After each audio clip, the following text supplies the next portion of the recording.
Kunjungan Presiden Joko Widodo ke suku anak dalam di Jambi akhir pekan lalu berbuntut panjang. Di jejaring sosial beredar foto Presiden bersama anak rimba yang dituding penuh rekayasa. Benarkah tudingan itu atau hanya fitnah?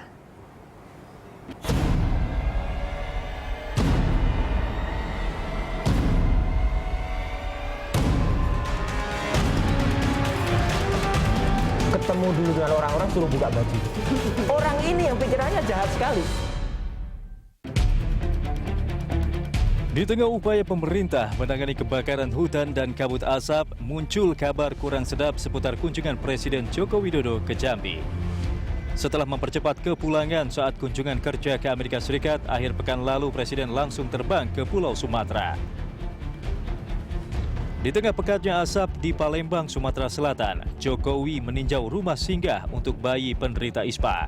Di tempat ini, selain berdialog dengan masyarakat, Presiden juga ingin memastikan pelayanan kesehatan di rumah singgah berjalan dengan baik.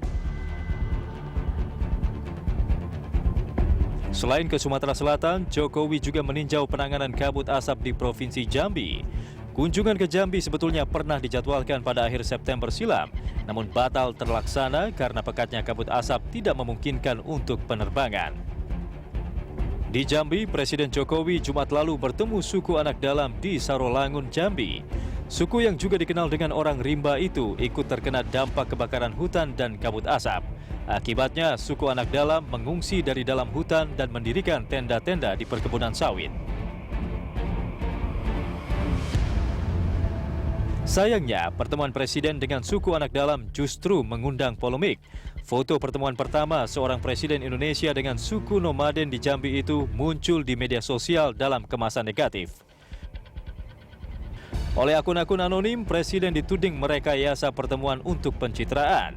Menurut akun-akun anonim tersebut, Jokowi digambarkan bertemu lebih dulu dengan warga suku anak dalam yang sudah berpakaian, yang kemudian direkayasa agar mereka kembali dipotret sedang bercengkrama dengan Presiden di tengah kebun sawit dengan kondisi tidak berpakaian lengkap. Sementara itu, foto dari tim komunikasi Presiden dengan jelas memperlihatkan pertemuan Jokowi dengan beberapa warga suku anak dalam, baik yang berpakaian lengkap maupun tidak lengkap. Dalam pertemuan di Desa Bukti Suban, Kecamatan Air Hitam, Kabupaten Sarolangun, Jambi, Presiden didampingi seorang penerjemah yang berpakaian batik. Tak pelak, foto-foto di jejaring sosial mengundang polemik dan berujung pada satu kesimpulan, Presiden merekayasa pertemuan. Tudingan yang selain tidak beretika juga sudah berbau fitnah. Kasus ini langsung mendapat reaksi dari Kapolri Jenderal Badrodin Haiti. Menurut Badrodin, polisi akan mencari pihak-pihak yang melakukan pemutarbalikan fakta di media sosial terkait pertemuan Presiden dengan suku anak dalam. Kadif Humas Polri, Irjen Pol Anton Carlian menjelaskan, Polri siap mempidanakan pelaku pemutarbalikan fakta yang beredar di media sosial. Carlian menambahkan, sebagai langkah preventif, Polri akan memanggil pelaku pelanggaran etika dan fitnah di media sosial. Hal tersebut untuk mencegah maraknya penghinaan dan fitnah di media sosial. Kita kan ada analisis media, itu ya silakan saja sekarang kita buka. Kalau kita buka mungkin ya sangat kurang pantas lah ujaran-ujaran yang keluar di Facebook, Twitter, lain-lain. Nah ini jangan sampai ini menjadi satu kebiasaan. Boleh kita menggunakan dunia maya, boleh kita menggunakan mungkin dalam orasi, tetapi kita menggunakan dengan bahasa yang santun. Walau polemik terus bergulir, pihak istana memilih tidak mempermasalahkan tudingan rekayasa tersebut.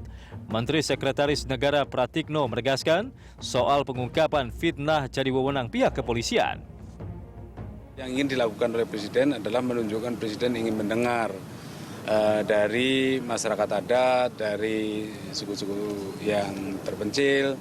Presiden ingin mendengar dan meminta kepada seluruh jajaran pemerintahan untuk melanjutkan lebih detail lagi, ya, lebih detail lagi. Itu prinsipnya itu. Pak Rati akan melaporkan atau mengusut?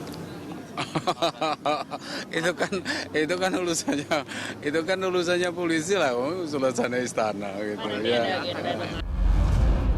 Menteri Sosial Kofifa Indar Parawansa yang ikut dalam kunjungan Presiden ke Jambi menegaskan tidak ada rekayasa dalam foto Presiden dengan suku anak dalam.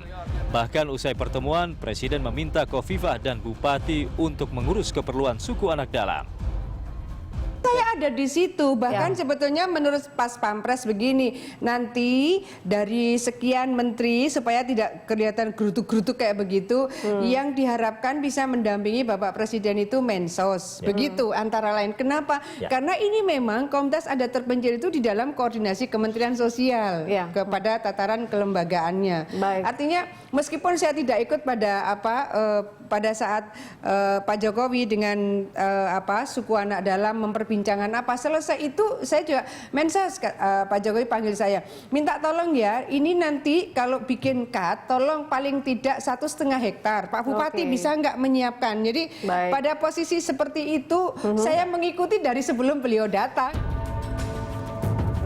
Pakar telematika Roy Suryo yang ikut kecipratan polemik rekayasa foto Presiden dengan suku anak dalam mengungkapkan men-setting komposisi dan objek dalam dunia fotografi itu adalah hal yang biasa agar fotografer memperoleh foto terbaik. Namun Menteri di era Presiden SBY itu menyayangkan pemutarbalikan fakta yang dilakukan pihak-pihak tertentu yang bertujuan merusak citra Presiden Joko Widodo. Kalau memang ada orang yang menafikan kegiatan Presiden, Presiden itu pimpinan tertinggi kita, ya, mari kita cari. Nah, saya diminta untuk komentar banyak orang, Bu Kofifa. Komentar saya di tweet saya supaya semua orang tahu ya. Tweet saya itu cuma 2. Tweet saya hanya berarti tweet saya memang tidak perlu komen fotonya. Sudah biasa pemotretan disetting agar hasilnya bagus. Biasa. Makanya saya kasih contoh. Maksudnya di setting itu gimana, Pak? Di setting itu ya ketika Presiden duduk situ, terus orang supaya yang motret itu kemudian saya juga fotografer, ya. Kemudian saya kasih contoh karena ada yang nggak jelas. Saya kasih contoh. Contoh setting gimana? Saya kasih contoh ketika Presiden Jokowi difoto untuk kenegaraan, itu di setting, ya supaya bagus. Coba kalau nggak di setting, pasti jelek. Nah, kemudian ada yang memelesetkan dan kemudian ada yang kemudian membuat rekayasa dilingkar-lingkari, kemudian dibalik sehingga persepsi publik seolah-olah Pak Jokowi jahat sekali. Ketemu dulu dengan orang-orang suruh buka baju. Orang ini yang pikirannya jahat sekali. Yang mudah merekayasa. Kasus penghinaan presiden yang bertujuan pembunuhan karakter bukan kali ini terjadi di Indonesia. Penghinaan dan fitnah pernah dialami Presiden Megawati Soekarno Putri. Di tahun 2003, Supratman, redaktur harian Rakyat Merdeka, dijatuhi vonis 6 bulan karena terbukti mencemarkan nama baik Mega. Penghinaan juga dialami Presiden Susilo Bambang Yudhoyono. Selama 10 tahun memimpin Indonesia, SBY bahkan 4 kali dibuli dan dihina rakyatnya. Sementara Jokowi, selain kasus foto suku anak dalam, juga pernah dibuli di Facebook saat masa pemilu presiden tahun 2014. Kapolri Jenderal Polisi Badrodin Haiti yang baru saja mengeluarkan edaran yang mengatur ujaran kebencian atau hate of speech mengungkapkan pemutarbalikan fakta terhadap pertemuan presiden dengan suku anak dalam sudah masuk kategori hate of speech. Saat ini Mabes Polri mencatat ada 180.000 akun di media sosial baik Facebook, Twitter atau sosmed lain yang diduga syarat kebencian, hasutan, fitnah dan provokasi. Seluruh pemilik akun saat ini sedang dalam proses pendalaman sebelum dipanggil untuk diberi pemahaman. Namun Badrodin menegaskan jika upaya gagal, maka proses hukum harus segera diterapkan. Ketentuannya itu mulai dari kita mendalami, kemudian kita memanggil, kita mempertemukan, kita memberikan pemahaman, kita melakukan mediasi. Kita coba untuk mencari solusi supaya keduanya bisa ada penyelesaian sebelum kita proses hukum. Tapi kalau sudah dilakukan secara maksimum, tidak bisa dipertemukan, tidak ada penyelesaiannya, tetap menginginkan ada tuntutan hukum, ya tentu kita akan proses hukum sesuai dengan ketentuan perundang-undangan. Mengkritik pemerintah sebenarnya hal lumrah di era demokratisasi, sebab kritikan yang sehat merupakan bentuk kontrol masyarakat. Namun ketika kritikan sudah berubah kasar, syarat penghinaan, bahkan fitnah yang bertujuan menghasut, maka kritikan seperti itu justru jadi racun dalam kehidupan bernegara.